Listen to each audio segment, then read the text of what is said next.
Most Americans will be able to get it from their pharmacy free. The question is everyone who wants it. That was your promise, Mr. Kennedy, I never mine. promised that I was going to recommend products with which there is no indication. When you said... And I know you've taken $855,000 from pharmaceutical companies, Senator. Did you hold up a big sign saying that you were lying?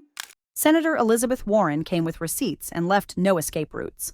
Confronting HHS Secretary Robert F. Kennedy Jr. with his own promise that he wouldn't take away vaccines from anyone who wanted them, she systematically dismantled his denials about COVID vaccine access restrictions.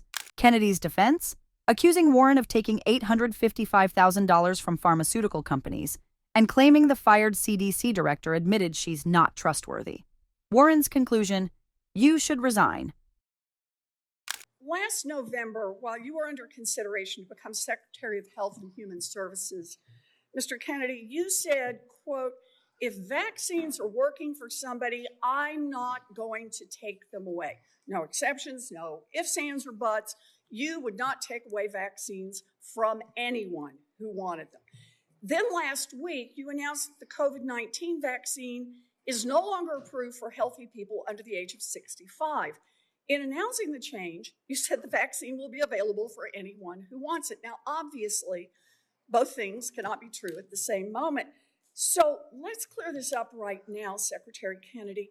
Will you tell America that all adults and all children over 6 months of age are eligible to get a COVID booster at their local pharmacy today? Anybody can get the booster. I'm sorry? Anybody can get it, Senator. Anybody. So you're saying that is now the official rule of HHS. Anybody is eligible to get a booster by just walking into the pharmacy. It's not recommended for healthy people. No. If you don't recommend, then the consequence of that in many states is that you can't walk into a pharmacy and get one. It means insurance companies don't have to cover the $200 or so cost.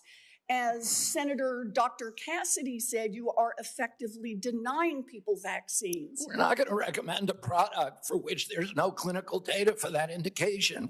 Is that what I should be doing? What you should be doing is honoring your promise that you made when you were looking to get confirmed in this job. You're going like this. And that is, you promised that you would not take away vaccines from anyone who wanted them. You just changed the classification of the COVID vaccine. I'm not taking them away from people, Senator. It takes it away if you can't get it from your pharmacist. Well, most Americans are going to be able to get it from their pharmacy for free. Most Americans will be able to get it from their pharmacy free. The question is everyone who wants it. That was your promise, Mr. Kennedy. I never promised that I was going to recommend products with which there is no indication. When you said... And I know you've taken $855,000 from pharmaceutical companies, Senator. Did you hold up a big sign saying that you were lying when you said that? Because you are the one who said you would not take them away. Now, Senator Kennedy, I'm not taking them away from anybody. Secretary, you want me to indicate a product for which there is no clinical data?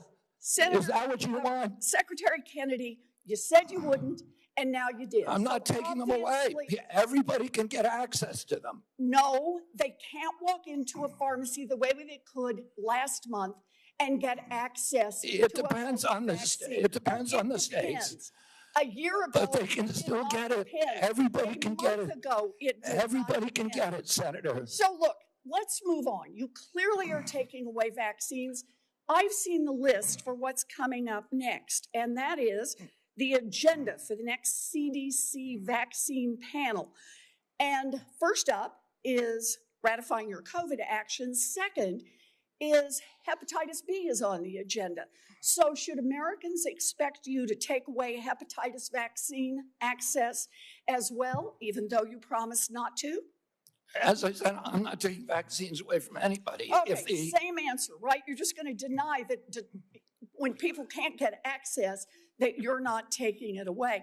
Then let me ask you, is that the same game you're going to play with me? You want me to recommend every product in the world No, So that, I without want you any to clinical trial follow data. through on your promises. Yeah, my promise was to give. A month ago, we could get COVID vaccines by just walking You can into a still get pharmacy. COVID vaccines, You Senator. are taking that away. No, you are So still, let you me can ask still you get the one more COVID vaccines, question, and Medicare Secretary will still Kennedy. pay for them, and Did you Medicaid will still tell the pay for head them. of the CDC that if she refused to sign off on your changes to the childhood vaccine schedule, that she had to resign? No, I told her that she had to resign because I asked her, are you a trustworthy person? And she said no. So What? if you had an employee who told you they weren't trustworthy, would you ask them to resign, Senator? So I'm sorry, but this is not what she has said publicly. She has Well, said I'm she not was surprised told to about that. pre-approve. So you're saying she's lying? Yes. Every conversation I had with her, there And were let me get this witnesses. straight. This is the same person that less than a month earlier, you stood next to her and described her as unimpeachable. And you had full confidence in her, and that you had full confidence in her scientific credentials. And in a month, she became a liar? Is Yeah, that what you you're should saying? ask her what changed. And by the way, a month ago, you were voting against her. Oh, because you thought she was either incompetent, ineligible, or unsuited to the task. I voted Now I against her agree because with I you. was afraid she was going to bend the knee to you and Donald Trump. And it looks like she didn't bend the knee, so you fired her. Look, you're putting America's babies' health at risk, America's seniors' health at risk, all Americans' health at risk, and you should resign. This confrontation between Senator Elizabeth Warren and HHS Secretary Robert F. Kennedy Jr. represented one of the most personally hostile exchanges of the entire hearing, with both participants deploying character attacks alongside policy arguments. The discussion exposed fundamental disagreements about vaccine access, the meaning of taking away medical interventions, and the circumstances surrounding the CDC director's departure. Warren's opening strategy was methodical and devastating.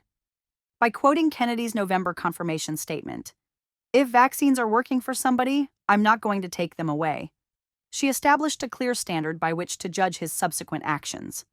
Her contrast with his recent announcement that COVID-19 vaccines are no longer approved for healthy people under the age of 65 created an apparent contradiction Kennedy struggled to reconcile. Warren's framing that, obviously both things cannot be true at the same moment, forced Kennedy into a defensive posture from which he never recovered. Kennedy's repeated assertion that anybody can get the booster technically might be true in some narrow sense, but Warren effectively demonstrated that can get means little when practical barriers prevent access.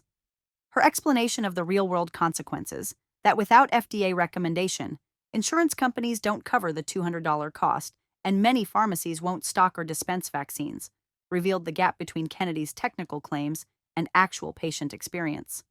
This distinction between theoretical availability and practical accessibility represents a critical issue in healthcare policy that Kennedy appeared unwilling to acknowledge. Warren's accusation that Kennedy is effectively denying people vaccines by changing recommendations rather than explicitly banning them highlighted a sophisticated understanding of how regulatory changes create downstream effects. Kennedy's defense: "We're not going to recommend a product for which there's no clinical data for that indication," suggested the change was driven by scientific standards rather than ideology. However, this claim contradicts the extensive clinical data on COVID vaccine safety and effectiveness that informed previous recommendations. The exchange grew particularly heated when Kennedy accused Warren of taking $855,000 from pharmaceutical companies and asked if she held up a big sign saying that you were lying. This ad hominem attack represented a dramatic escalation and an attempt to shift focus from Kennedy's broken promises to Warren's campaign contributions. The implication that Warren's defense of vaccine access stems from pharmaceutical industry influence rather than genuine public health concern was a serious accusation that diverted attention from substantive policy questions. The discussion of the CDC director's departure revealed another layer of controversy.